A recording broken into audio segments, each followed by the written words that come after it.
my show, AB show. வணக்கம் நண்பர்களே, நம்ம இந்த வீடியோவில் எதை பற்றி பார்க்க போறோம்னா CAA என்று அழைக்கப்படுகின்ற சிட்டிசன்ஷிப் அமெண்ட்மெண்ட் ஆக்ட் பற்றி தான் பார்க்க போறோம். வீடியோக்கு போறதுக்கு முன்னாடி நம்ம சேனலை சப்ஸ்கிரைப் பண்ணி சப்போர்ட் பண்ணுங்க நண்பர்களே. லைக் பண்ணுங்க, ஷேர் பண்ணுங்க, கமெண்ட்ஸ் பண்ணுங்க.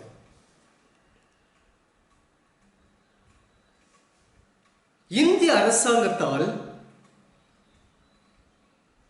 ஒரு சட்டத்தை மாத்திட்டாங்க. அதுதான் CAA என்று அழைக்கப்படுகின்ற குடியுரிமை சட்டம். இந்த குடியுரிமை சட்டம்னா என்ன? நம்ம எல்லாம் இந்தியாவில் பிறந்த காரணத்தினால் குடியுரிமையை பெறுகின்றோம். ஆனால் சில நாடுகளுக்கு நாம் போய் குடியுரிமை அந்தஸ்து பெற வேண்டும் என்றால் ஒவ்வொரு நாடும் ஒரு கட்டுப்பாடுகளை வைத்திருக்கின்றது. ஆக இந்தியாவில் குடியுரிமை பெறுவதற்கான கட்டுப்பாடுகள் யாது என்பதைத்தான் இந்த அரசாங்கத்தில் ரொம்ப தெளிவாக சொல்லியிருக்காங்க. அதுதான் இந்த வீடியோவில் நான் விரிவாக உங்களுக்கு சொல்ல போறேன்.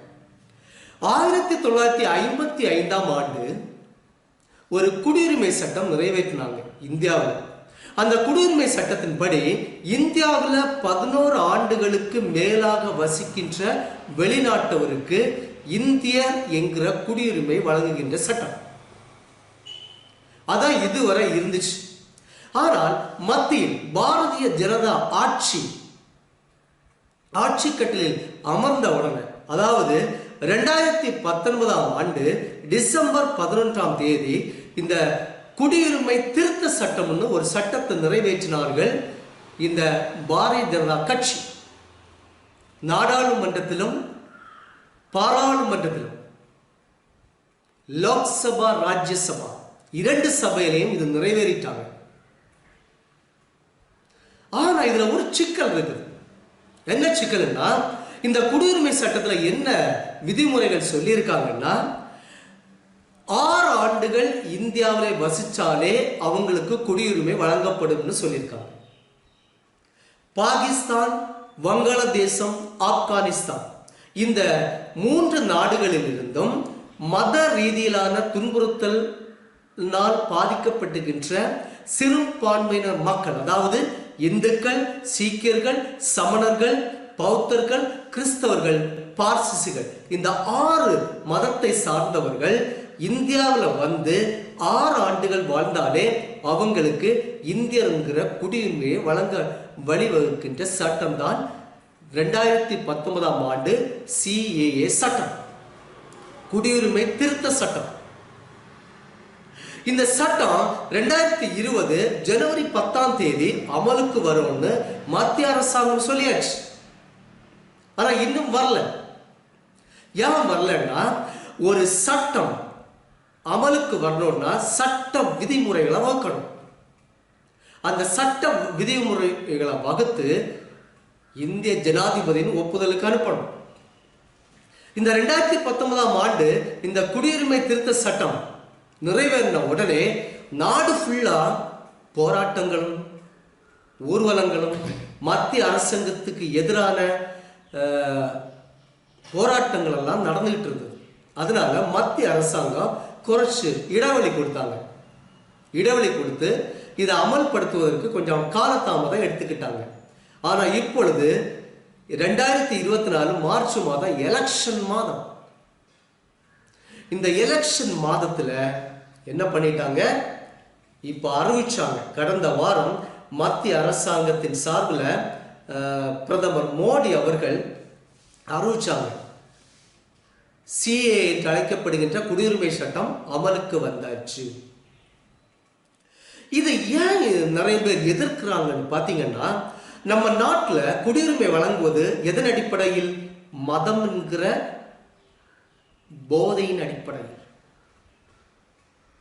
இந்த மதத்தின் அடிப்படையில் குடியுரிமை வழங்குவது இந்திய அரசியலமைப்பு சட்டத்திற்கு எதிரானது என்று கூறி பல மனுக்கள் உச்சநீதிமன்றத்திலே தாக்கல் செய்யப்பட்டிருக்கின்றன. ஆனால் இந்த குடியுரிமை சட்டம் பாராளுமன்றத்தில் நிறைவேறுவதற்கு எந்தெந்த கட்சிகள் காரணம் தெரியுமா? பிஜேபி, ADMK, பாட்டாளி மக்கள் கட்சி. ஆனா இவங்களாக்கும் மக்கள் நலனை பற்றி குறை கூறிக்கொண்டிருக்கின்றனர். இந்த குடியுரிமை சட்டம் என்பது மதத்தின் அடிப்படையிலான உரிமைகளை மனிதனுக்கு கொடுப்பது. இந்த வங்காளதேசத்திலிருந்து வருகின்ற சிறுபான்மை இன மக்களாகிய இந்துக்கள், முஸ்லிம்கள் அல்ல, கிறிஸ்தவர்கள், பவுனர்கள், சீக்கியர்கள், இவங்க எல்லாரும் நிறைய பேர் வந்து அஸ்ஸாம், திரிபுராவில் சேர்ந்துட்டாங்கன்னா, குடியுரிமை பெற்றுட்டாங்கன்னா பெரும்பான்மை மக்கள் வங்காளிகளாகவே மாற்றப்படுவார்கள். பிறகு அஸ்ஸாம் மற்றும் திரிபுரா மக்களுக்கு உரிமைகள் மறக்கப்படும். ஆக இந்திய அரசாங்கம் என்ன செய்து கொண்டிருக்கின்றது? நமது நாட்டு மக்களுக்காக அடிப்படை தேவைகளையே பூர்த்தி செய்ய இந்த அரசாங்கங்களுக்கு வக்கில்லை, போக்கில்லை. அடுத்த நாட்டு மக்கள் மேல் எதற்கு கரிசனம் என்பதே இந்த வீடியோவின் முக்கிய கேள்வி. ஒவ்வொரு நாட்டு மக்களையும் அந்த நாட்டு அரசாங்கங்கள் காத்தாலே உலகம் ஒரு வல்லரசு தான்.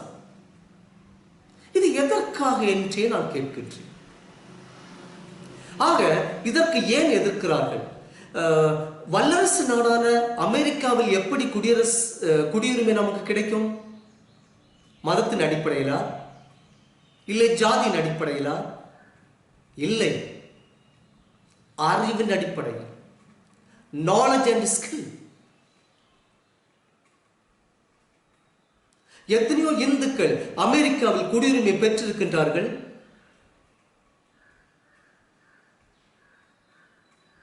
எத்தனையோ முஸ்லிம்கள் அமெரிக்காவில் குடியுரிமை பெற்றிருக்கின்றார்கள். ஆக நமது நாடு மட்டும் ஏன் மதம் மதம் என்று பேசிக் கொண்டிருக்கின்றது? மனிதனை பற்றி கொஞ்சம் பேசுவோமா? மனிதன் வந்த பிறகுதான் மதம் வந்தது. முதலில் மனிதனுக்கு மதிப்பு கொடுங்கள். இந்திய அரசாங்கம் மதத்தெல்லாம் தூக்கி வச்சிருங்க. மனிதனை நேசிக்க கற்றுக் கொடுங்கள். நீங்கள் வாருங்கள், இந்திய அரசாங்கம் என்னிடத்தில் ஒரு நாள் பயிற்சிக்கு வாங்க, நான் உங்களுக்கு பயிற்சி எடுக்கிறேன். மனிதம் பெரிதா மதம் பெரிதா என்பதை. ஆகவே இந்த குடியுரிமை சட்ட திருத்தத்துக்கு எதிராக ஏன் பேசுகிறார்கள் என்றால் இந்த ஒரு கான்செப்ட் தான். மதம் என்கிற ஒரே ஒரு லைன் தான், வரிதான். மதத்தின் அடிப்படையிலான குடியுரிமை, அதனால தான் எதிர்க்கிறாங்க. ஓகே, ஸோ இதை ஏன் ரொம்ப எதிர்க்கிறாங்கன்னா, குடியுரிமை பெறுவதற்கு மதம் மட்டும்தான் காரணியாக முன்வைக்கப்படுவதனால். அடுத்து இரண்டாவது ஏன் எதிர்க்கிறாங்கன்னா, இஸ்லாமியருக்கு இங்க குடியுரிமை வழங்க அந்த சட்டத்தில் இடமில்லை. பிற நாடுகளிலிருந்து இஸ்லாமியர்கள் வந்தால் என்ன செய்வது? அதற்கு இடமில்லை. அடுத்து மூன்றாவது, 2009ஆம் ஆண்டுல இலங்கையில மிகப்பெரிய உள்நாட்டு போர்.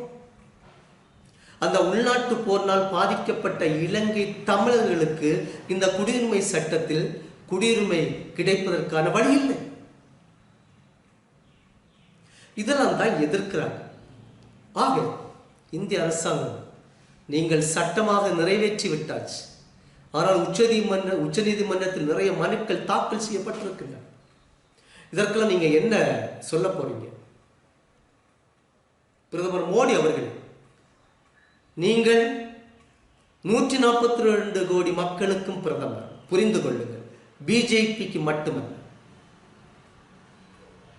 நார்த் இந்தியாவுக்கு மட்டுமல்ல நீங்கள் பிரைம் மினிஸ்டர், சவுத் இந்தியாவுக்கும் பிரைம் மினிஸ்டர்.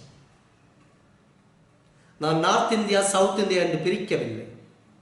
இந்தியா, வட இந்தியா, தென்னிந்தியா, அரசியல்வாதிகள் ஓட்டுக்காக பிரித்தாளுகின்றனர். நான் அப்படி சொல்லவில்லை. இந்தியா என்கின்ற ஒரு முழு நாட்டிற்கும் நீங்கள் இந்த குடியுரிமை சட்டம் பெறுவதற்கு மதத்தை ஒரு காரணியாக வைத்திருக்கின்றீர்கள். அதற்காகத்தான் சில அன்புள்ளம் கொண்டவர்கள் எதிர்க்கின்றார்கள். ஆகவே நான் மட்டும் எதிர்த்து ஒன்று ஆகப் போவதில்லை. ஏனென்றால் நான் ஒருவேளை பிரைம் மினிஸ்டராக, இந்தியாவின் பிரைம் மினிஸ்டராக ஆனால் இந்த சட்டத்தையே தூக்கி குப்பையில் போடுவேன். அறிவு மட்டும்தான் காரணியாக இருக்க வேண்டும். உலகத்திலிருந்து எந்த ஒரு மனிதன் அறிவாளியாக இருந்தால் அவனுக்கு இந்திய குடியுரிமை வழங்கப்படும் என்பதை சொல்லி ஆசைப்படுகின்றேன். ஆகவே இது தவறுதலாக இருக்கலாம். இந்த குடியுரிமை சட்டம் இனி நம்ம ஒன்றும் செய்ய முடியாது. அது உச்ச நீதிமன்றத்தின் கைகளில் தான் இருக்கின்றது. ஆகவே மக்கள் நாம் எல்லாம் ஒன்றிணைவோம், மனிதனாக ஒன்றிணைவோம் என்று கூறி இந்த வீடியோ பிடித்திருந்தால் லைக் பண்ணுங்க, ஷேர் பண்ணுங்க, கமெண்ட்ஸ் பண்ணுங்க, சப்ஸ்கிரைப் பண்ணி சப்போர்ட் பண்ணுங்க. அப்பதான் நம்ம ஒரு இந்தியா ஒரு வல்லரசு நாடாக மாறும். தேங்க்யூ.